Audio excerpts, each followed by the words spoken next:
World youth day ലിസ്ബണിൽ നടന്നപ്പോൾ 3.5 million youth, ഞാൻ പറഞ്ഞു 35 ലക്ഷം ചെറുപ്പക്കാർ ഒരു ഗോതമ്പപ്പത്തി നോക്കി കരങ്ങൾ ഉയർത്തി അവരവരുടെ ഭാഷയിൽ ഈശോ എന്ന് വിളിച്ചപ്പോൾ എൻ്റെ കൂടെ വന്ന അയർലൻഡിൽ നിന്ന് വന്ന ഒരു കൊച്ചു പറഞ്ഞു, അച്ഛൻ ഞാൻ ഓർത്തു യുവജനങ്ങൾക്കൊന്നും ഇതിനോട് താല്പര്യമില്ലെന്ന്, വിശ്വാസമൊക്കെ നഷ്ടപ്പെട്ടു, സഭ തീരാൻ പോകുകയാണെന്നൊക്കെ വിചാരിച്ചു. പക്ഷേ അച്ഛൻ നോക്ക്, 3.5 മില്യൺ യൂത്ത്, 35 ലക്ഷം ചെറുപ്പക്കാർ.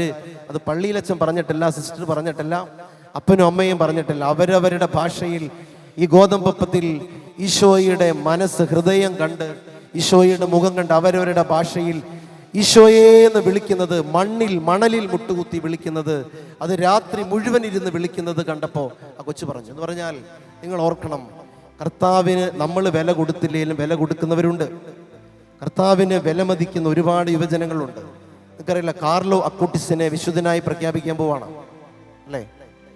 കാർലോ അക്കൂട്ടിസിന്റെ അമ്മ യൂറോപ്പിലെ യുവജനങ്ങളോട് സംസാരിക്കാൻ വന്നിട്ടുണ്ട്.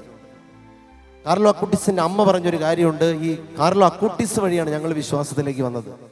11 വയസ്സ് മുതൽ 15 വയസ്സ് വരെ മാത്രം ജീവിച്ച ഒരു പയ്യൻ, ജീൻസ് ഇട്ട, ഫുട്ബോൾ കളിച്ച, ഇന്റർനെറ്റ് ഉപയോഗിച്ചിരുന്ന ഒരു പയ്യനാന്ന് ഓർക്കണം നിങ്ങൾ. അവൻ സൈബർ യുഗത്തിന്റെ അപ്പസ്തോലനാണെന്ന് ഫ്രാൻസിസ് മാപ്പ പറയുമ്പോൾ അവനെ പറ്റി കോൺഫറൻസുകൾ നടക്കുമ്പോൾ നിങ്ങൾ ഓർക്കണം, ജീവിതം മറ്റുള്ളവർക്ക് ഒരു റെഫറൻസ് പോയിന്റ് ആക്കാൻ പറ്റും. ജീവിതം എന്ന് പറയുന്ന അനുഗ്രഹമാക്കാൻ നിനക്ക് പറ്റും. ഈ കാലഘട്ടത്തിൽ നിങ്ങളെപ്പോലെ നമ്മളെപ്പോലുള്ള വിശുദ്ധര് സഭയ്ക്ക് ആവശ്യമാണ്.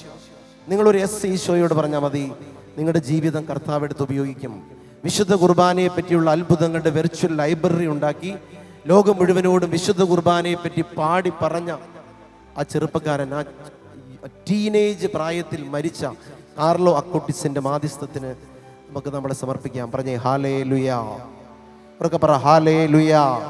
അവൻ്റെയും നമ്മുടെയും കയ്യിലുള്ളത് സെയിം മൊബൈൽ, അവന് നമുക്കുള്ളത് സെയിം 5G, അവന് നമുക്കുള്ളത് സെയിം ഗൂഗിൾ സഫാരിയാണ്. ഇത് ബ്രൗസ് ചെയ്യാൻ നമുക്ക് എല്ലാവർക്കും പറ്റും. നമ്മൾ എന്ത് ബ്രൗസ് ചെയ്യുന്നു, എന്ത് സെർച്ച് ചെയ്യുന്നു, എന്ത് സേവ് ചെയ്യുന്നു, നമ്മുടെ ഫോണിലുള്ള ഫോൾഡറുകൾ ഏതൊക്കെയാണ്? പെട്ടെന്ന് നിങ്ങളുടെ ഒരു ഫോൺ ഒരാൾ മേടിച്ചിട്ട് അത് പെട്ടെന്ന് തുറന്നു നോക്കാൻ നിങ്ങൾക്ക് കൊടുക്കാൻ ധൈര്യമുണ്ടോ?